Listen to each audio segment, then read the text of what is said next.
America में हर 1.5 second बाद कोई ना कोई शतरंज सीखने के बारे में गूगल पर सर्च कर रहा है। ऑनलाइन वेबसाइट chess.com पर 2 करोड़ 80 लाख लोग रजिस्टर कर चुके हैं, जबकि अमेज़न अपने सारिफीन से माफी मांग रहा है कि क्रिसमस से पहले वो उन्हें चेस सेट के ऑर्डर्स नहीं पहुंचा पाए। ज़माने कदीम से चले आ रहे इस खेल की अचानक मकबूलियत की बड़ी वजह नेटफ्लिक्स के शो द क्वींस गैम्बिट की मकबूलियत है।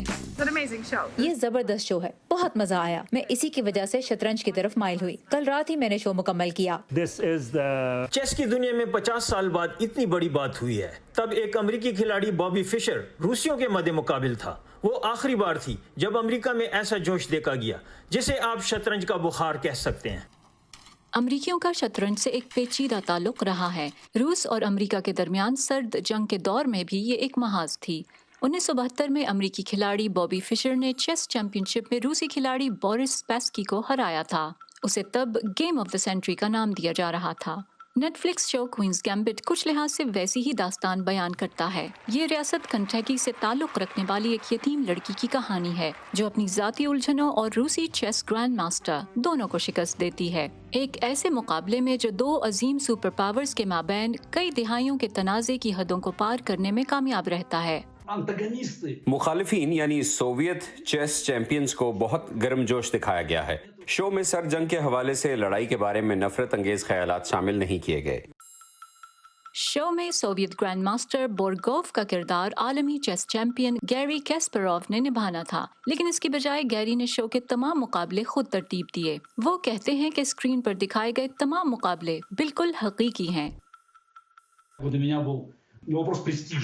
ये मेरी इज्जत का सवाल था। मुझे मालूम था कि मेरे कॉलीग्स हर मुकाबले को बहुत गौर से देखेंगे। मैंने खुद से वादा किया कि वो कोई भी तनकीद नहीं कर सकेंगे। हर मुकाबला इतना परफेक्ट होगा। यहाँ तक कि फिल्म की मरकजी किरदार बेथ हार्मन अपनी छत पर जो ख्याली शतरंज का खेल देखती हैं, वो भी हकीकत पर मबनी है। हकीकत में जब वो खेल के दौरान सोचते हैं तो अक्सर अपनी चालें सोचने के लिए छत की जानिब देखते हैं। अमरीकी हंगेरियन खिलाड़ी सूजन पोल्गर 15 साल की उम्र में शतरंज ग्रैंड मास्टर बन गई थीं। I was never involved with alcohol or drugs or lived a lifestyle as Beth Harmon, but I film में दिखाई गई बेथ की तरह मुझे तो शराब या मनशियात की लत नहीं थी, लेकिन मुझे भी जिनसी और जिस्मानी तौर पर हरासा करने समेत बहुत सी बुरी बातें कही गईं। जैसे लड़कियां शतरंज नहीं खेल सकती, चेस छोड़ो जाकर गुड़ियों से खेलो, या चेस तो मर्दों के लिए है, औरतें उन जैसी अक्लमंद नहीं।